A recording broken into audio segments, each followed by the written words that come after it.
Good morning trippers! Welcome back! Nandito tayo ulit sa Badiwan na kung saan nandito ang Kissing Clouds dito sa Tuba Benguet. Papasyal ko lang ulit kayo dito, pero bago yan, subscribe muna kayo sa aking channel sa Gary Halapadan at sa Gary Trippers, at subscribe din kayo sa channel ni Grace Royce sa Grace Royce at Grace Lodi Labs.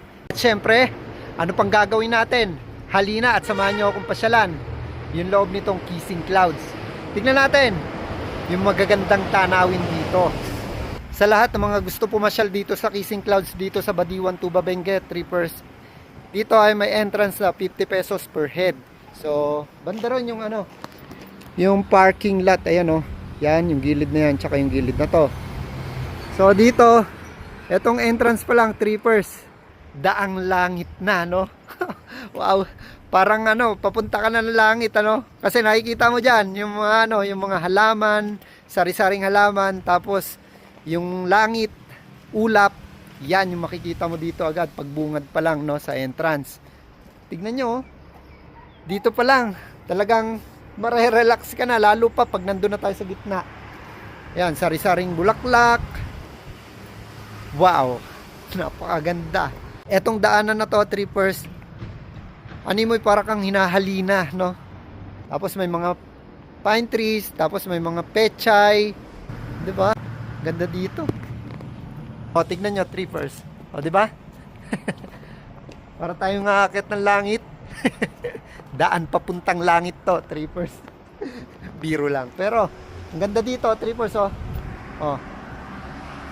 Dito masarap mag-date. Yung mga may jowa dyan, pwede kayo mag-date dito. Tapos pwede kayo magkape habang nakikita nyo yung magagandang tanawin dito, di ba? So ito, kahit na maaraw, malamig pa rin yung hangin, Trippers, dahil nga nandito tayo sa Benguet.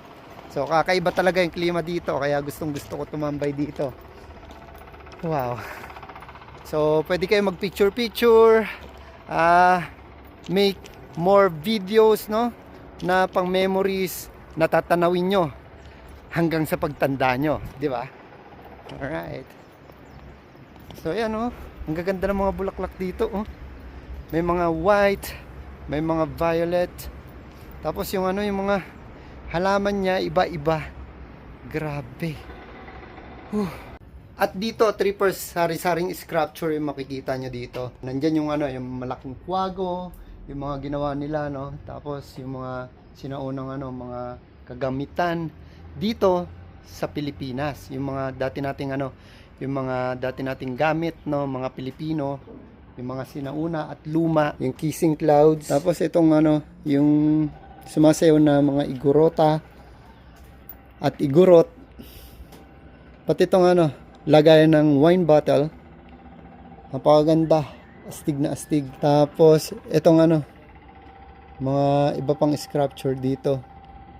Tapos may tungkod pa, di ba? Tapos itong mga palay, yung mga palay na sinasabit dati, Trippers. Tapos may mga sandok. Tapos dito nagluluto. Dito naman tayo sa may kabayo, Dito sa kabayo pwede kayo mag picture. Tapos doon sa may puso na malaki na yan, mas maganda gumawa ng memories dito. Tapos tignan niyo yung view, napakaganda, di ba? Tapos ito, may bugambilyang kulay puti, napakaastig. Tapos yung mga pechay dito, napakasagana. Tapos dito maraming kubo na pwede nyong pagpapahingahan, or kung kakain kayo, pwede kayo dito sa mga kubo-kubo dito, Trippers. Yan, tapos napakaraming tanim. Grabe. May kubo pala dun, Yun, Oh, wow, astig. Tapos naanuan siya ng mga ng mga sayote. Wow, napakaganda. Malamig pa yung klima dito, Trippers. Actually, hindi pa natin makikita sa ngayon yung waterfalls dito sa Badiwan, Dito sa Kissing Clouds, Trippers. Dahil tuwing lang yan, tuwing tag-ulan, tsaka siya nagkakaroon ng tubig. Pero ngayong summer, Trippers, as in tuyo yan. So nandito tayo noon, puro tubig yan. Kitang-kita natin yung ganda ng waterfalls na yan. So mula dito hanggang doon, puro tanim na yan. Iba't ibang halaman, iba't ibang may pechay, may strawberry, or kung ano-ano pa. Repolyo. Yan. Tapos doon yung yung rope trail na pinunta natin sa taas noon, Trippers. Hanggang doon, inikot natin, hanggang doon sa kabila. So, panoorin niyo 'yon sa mga sa mga videos ko diyan, Trippers, sa mga hindi pa nakapanood diyan na inakayat natin tong rope trail na to. Napaka-astig ng adventure natin dito sa Kissing Clouds, Trippers. Pakaganda. Astig. Tingnan niyo yung view. Wow, wow, wow. 'Di ba? Kaya kung nais nyo mag dito, Trippers, mamasyal. Nandito lang to sa taas ng Marcos Highway, Badiwan Tunnel, Trippers. Woo! Kitang-kita yung ganda ng mga view, 360, Trippers. Alright! Woo! Woo! Ang sarap dito magpahinga, Trippers. Sarap tumambay lang dito, tapos magkape-kape kasi nga malamig dito.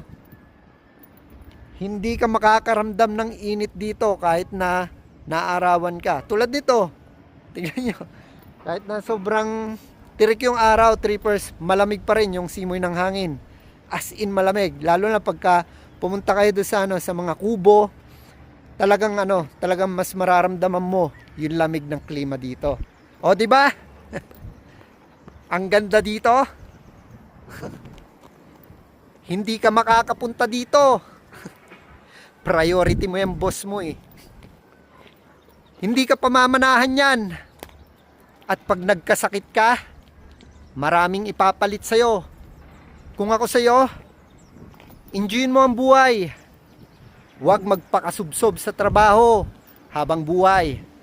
Dahil walang nakakaalam kung hanggang kailan lang ang ilalagi natin dito. O kung buhay ka pa ba kinabukasan o hindi na.